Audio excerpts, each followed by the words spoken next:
Fala pessoal, beleza? Aí pessoal, chegou hoje, exatamente hoje, mais placas aqui do nosso MK4 V12. Esse amplificador, gente, tá excepcionalmente bom. Estabilidade incrível, alta potência. O nível de confiabilidade desse amplificador é impressionante em relação aos demais amplificadores do mesmo top, tá?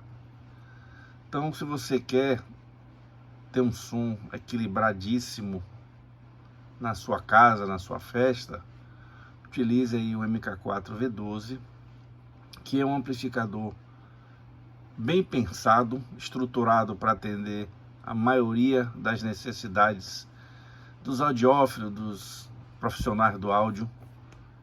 Esse amplificador, ele consegue manipular a energia de tal forma que o som que entra de baixa amplitude seja amplificado, né? Seja ter um ganho de corrente que dá uma sustentação na fidelidade sonora de entrada do amplificador. Então, praticamente é um amplificador bem plano.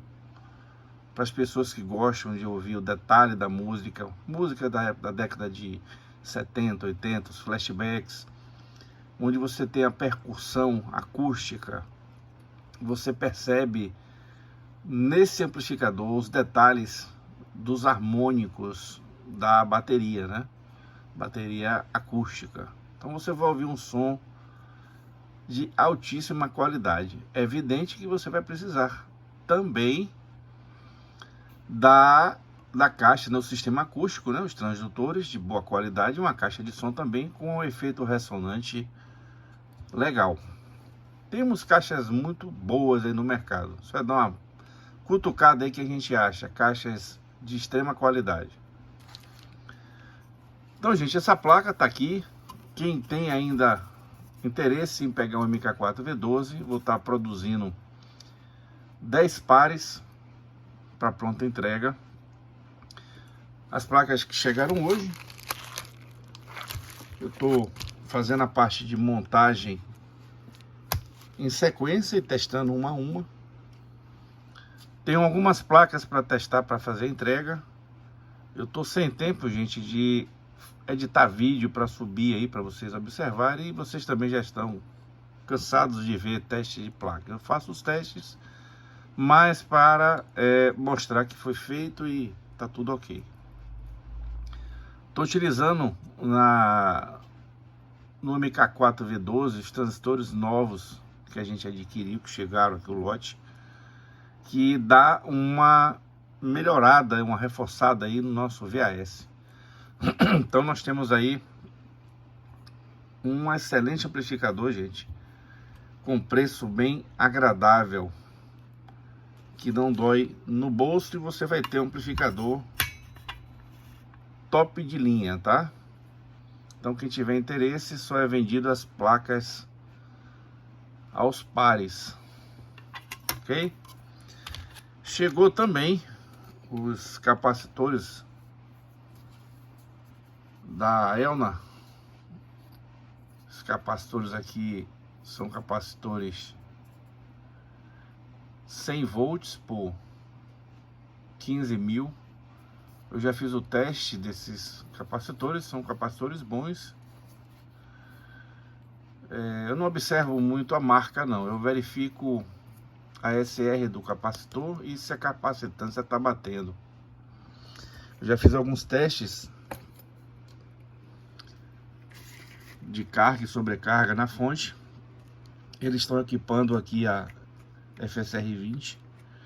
Essa fonte, gente, ela tem uma parte regulada, né, de baixa tensão e baixa corrente, que é para alimentar periféricos.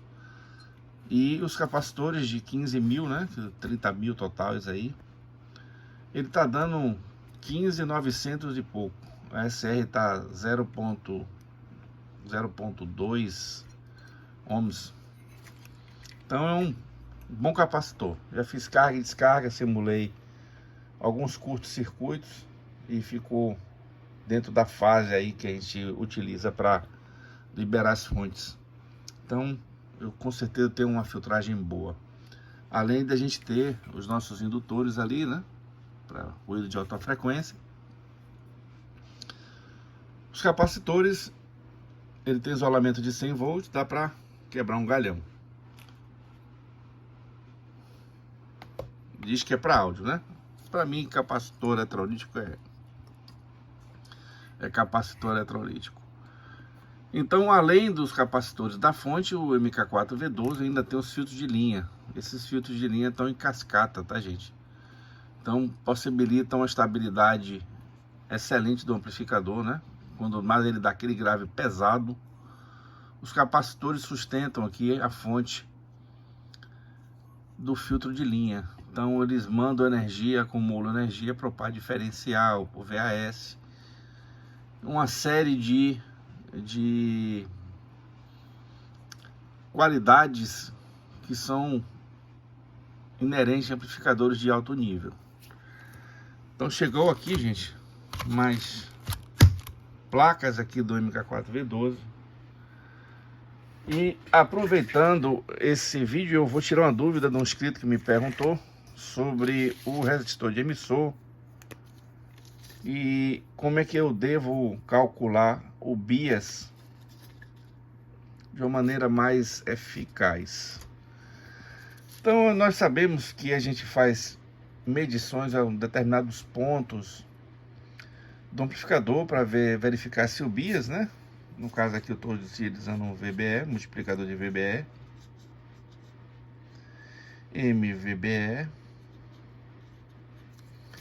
que nada mais é do que um transistor acoplado termicamente nos transistores de saída, onde você tem uma modificação da corrente em relação à temperatura, ok? Então, normalmente, quando você eleva a temperatura, você aumenta a corrente também do transistor. Então, qual a forma melhor para medir o bias, para fazer um ajuste?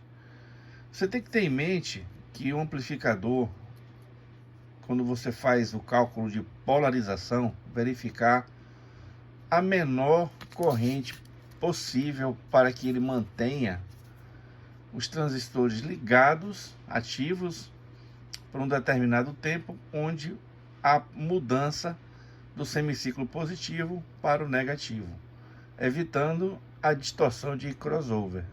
Então, essa corrente ela é importantíssima, porque se ela for feita de uma forma errada, você vai ter a incidência dessa distorção. E se você aumentar muito a temperatura, você pode ter problema de queima do seu amplificador por elevação da temperatura das saídas, né, de áudio. E você até verifica isso nos amplificadores daqueles classe A, né, aquele da Model 126, 246 e o 366 da Gradiente. Então, são circuitos que trabalham com uma corrente muito alta e vocês conseguem, de certa forma, aquecer o monobloco de dissipação, né, o dissipador de calor, e com isso você vai ter uma deteriorização do seu transistor de saída e os demais transistores que compõem o amplificador. Então, como é que você vai medir a corrente de repouso, né? Do bias. Bias, quem não sabe, é polarização, tá? Então, essa corrente, ela normalmente eu sugiro que seja feita em cima do resistor de emissor, porque a corrente, ela fica sempre aqui nessa base e na base do polo subsequente, né? Que é o polo positivo e tem um polo negativo. Eu só fiz o desenho do polo positivo para fim de você observar onde é feita a medição do bias. Então, normalmente a gente sabe, quando você tem vários transistores na saída, nós estipulamos uma corrente que vai circular nas bases dos transistores, né? Para que ele se mantenha no nível de polarização a fim de evitar distorção do crossover, ok, gente? Então, como é que é feita essa medição? Você coloca em cima do resistor, né? Você vai verificar qual a resistência que está sendo analisada, né? No caso, de praxe aí eu botei aqui 0,5R, né? Então, como é que faz esse cálculo? Você sabe que pela lei de Ohms, a tensão é igual a corrente vezes o resistor, a resistência. Então, nós vamos estipular uma corrente de repouso. Essa corrente de repouso, gente, ela pode mudar dependendo do projeto do amplificador, tá? E o número de transistores na saída, ok? Então, vamos analisar. Normalmente tem 2 transistores de saída por polo. São 2 pares. Então, a corrente que eu recomendo para cada é de 26 miliamperes, né? De 20 a 26, tá? Excelente. Para os amplificadores aqui da PWT, tá, gente? Eu não sei dos outros projetistas. Aí teria que fazer uma análise de circuito, verificar de que forma foi polarizado e qual a corrente que o projetista utilizou para ter uma determinada qualidade de áudio do amplificador. Então, o que eu recomendo? Você faz essa medição em cima do resistor de emissor, que é chamado de resistor de degeneração também. Então, se utilizando a lei de Ohms, você vai saber qual a corrente que circula através desse resistor e vai achar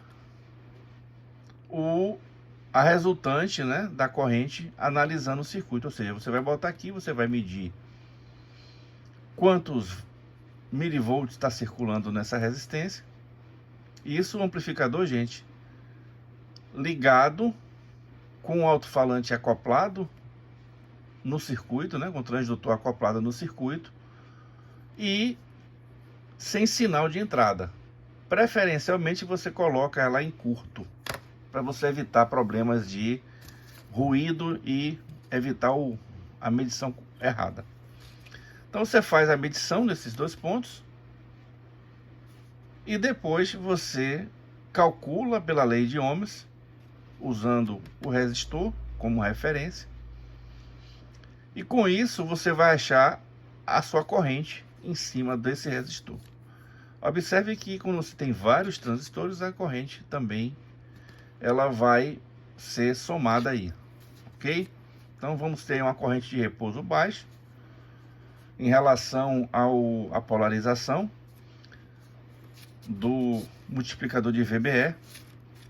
Então o multiplicador de VBE ele vai dar a quantidade de energia para que você tenha uma polarização dos transistores quando ele tiver com volume baixo, ele não ter a distorção de crossover na mudança de um polo para outro. Você efetivamente vai observar isso aí quando você opera ele com uma potência intermediária, uma potência baixa.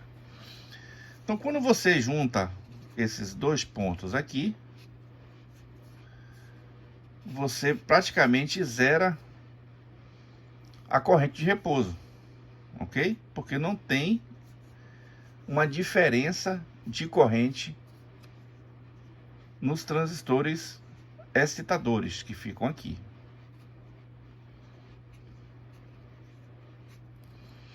Ok? Normal, você mede aqui, ó, com um bias ajustado, uma tensão entre 2,3 a 2,93 volts. Você vai medir aqui nesses pontos. Então você atuando o trimpó, né, do ajuste de bias, o que vai acontecer? Você vai praticamente mudar a tensão. É uma fonte aqui de corrente. Você vai mudar a sua corrente de repouso através desse ajuste e vai medir nos pontos aqui a tensão equivalente aí. Isso é uma forma também de fazer medição do bias, é verificar se ele está atuando, tá, gente? que às vezes termicamente ele pode entrar em colapso. Normalmente quando esse transistor aqui ele tem um alto ganho, tem esse tipo de efeito, um efeito cascata da temperatura do transistor. Então, de hipótese nenhuma, retire o transistor de VBE de junto desses carinhas aqui, ó. Outro detalhe é esses transistores aqui, ó, tem que estar bastante apertado no dissipador, ou seja, tá com uma condutividade térmica melhor possível. E voltando aqui, se você quer ter uma ideia de que resistor você utilizar, porque normalmente as pessoas gostam de mudar esse resistor aqui, mas isso aqui às vezes pode prejudicar o funcionamento do amplificador, tá, gente? Então, se limitem a utilizar sempre resistores de 0,68 a 0,10. Quando você tiver muitos transistores nas saídas, você pode usar uma resistência maior. E quando você tiver um ou dois pares, você utiliza de 0,10 a 0,22 R. Isso aqui, gente, eu estou mostrando para vocês por análise prática, tá? A rigor tem que ser calculado baseado nos tipos de transistores utilizados e na corrente que você quer passar aí para o seu amplificador, tá? Mas para amplificador de potência, entre 0,68 e 0,10 aí do ohm, você tem aí um excelente resistor de emissor. Lembrando que preferencialmente, quanto menor a resistência, melhor para o amplificador. E um detalhe, quando você vai calibrar o VI limiter, caso você queira operar com VI limiter, você tem que levar em consideração essa tensão que está em cima do resistor. Então, se você pega um amplificador que tem um resistor de 0R47 e coloca um 0R68, o que vai acontecer é o seguinte: ele vai acionar o multiplicador de VBE mais cedo do que foi planejado pelo projetista. E se você fizer ao contrário, colocar um menor do que ele foi concebido, você vai distanciar o acionamento do multiplicador do VI limiter. Com isso, você vai praticamente desligá-lo. É evidente que em alguns casos melhora, porque o VI limiter ele esculhamba a dinâmica de áudio do amplificador e com isso você tem perdas significantes na qualidade do áudio que sai do amplificador, tá certo, gente?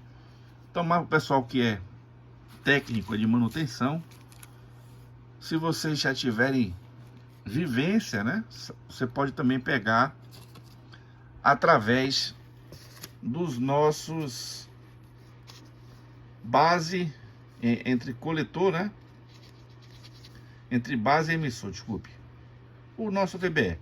Você vai medir aqui essa tensão aqui. Então, se você já tiver esse parâmetro de ajuste, tiver um valor já que você já conhece, sabe que o amplificador tem um melhor rendimento, você já pode ir em cima aqui, ó, que você vai ter a tensão também, né, de referência, que você já vai apontar que o seu bias está ajustado. Se você não tiver nenhum tipo de recurso para medir, você pode utilizar a lâmpada série, só que isso é um tipo de ajuste grosseiro, ok? Que normalmente quem faz esse tipo de ajuste são pessoas que têm uma alta convivência com o amplificador de potência. Então ele já vai, a depender do brilho, ele vai fazer essa regulagem. Não é uma regulagem que eu recomendo para qualquer pessoa. Precisa ter a vivência, ter o conhecimento de manutenção já de algum tempo em amplificadores de potência, que ele vai saber qual a intensidade que tem que ter de luminosidade. Quando está zerado completamente, não quer dizer que não tenha corrente de repouso, tá, gente? Normalmente você tem que utilizar um leque de lâmpadas, então fica bem mais fácil você fazer a medição em cima do resistor de emissor e fazer essa continha aqui, uma continha simples. Eu fiz a conta de trás para frente, eu estipulei a minha corrente de repouso, né? E eu conheço a minha resistência, eu quero saber qual a tensão que eu irei medir aqui no resistor. Então, pelo cálculo, né, utilizando uma resistência de meio ohms, 0,5, e utilizando uma corrente de repouso conhecida, né, de 26 miliamperes, né, 0,026 ampere, 26 miliamperes, multiplicada pela resistência, que é 0,5, eu tenho aqui uma tensão de 0,013 volts, que são 13 milivolts. Então seria mais ou menos essa ideia que eu quero passar para vocês, tirando a dúvida aí de um inscrito que me perguntou. E agora, gente, só é praticar isso aí que vocês vão se tornar feras aí em Ajude Bias. Então é isso aí, pessoal. O vídeo de hoje seria justamente sobre esses assuntos. Chegaram umas placas do MK4 V12. Então quem tiver interesse em adquirir as placas montadas, vamos ter também aí, ó, se eu não me engano, 6 placas já montadas no dissipador, para fazer uma composição já mais fácil para quem vai montar o seu amplificador. Nós temos todas as placas necessárias para deixar o amplificador funcionando, que são transformador, fonte de alimentação, proteção DC, pré-amplificador, placa filtro, com acionamento através dessa chave retroiluminada, né? Fica bem legal mesmo o amplificador. E as placas já montadas aqui no nosso dissipador, ok? Aqui ele está montado para atingir no máximo 300 watts RMS, ok, gente? Existe uma limitação térmica desse dissipador, então é por isso que eu sugiro a gente conversar antes para saber quais são os planejamentos de vocês, porque eu possa orientar vocês de uma forma correta. Essa fonte de alimentação com esses capacitores aqui é para o Atrium, tá, gente? Mas também pode rodar aqui para o MK4 V12. Eu vou comprar mais um lote desse capacitor, né? Que eu gostei, ele tá com preço até bom. Eu comprei essa unidade aqui com frete, cada um por R$ 68, ok? E com isso eu vou tentar montar algumas placas aí para deixar disponível para quem quer. Beleza, pessoal? Então é isso aí o vídeo de hoje. Forte abraço a todos vocês, obrigado aí por assistir nossos vídeos. E vamos que vamos aí trabalhar firme e forte para trazer novidades para vocês.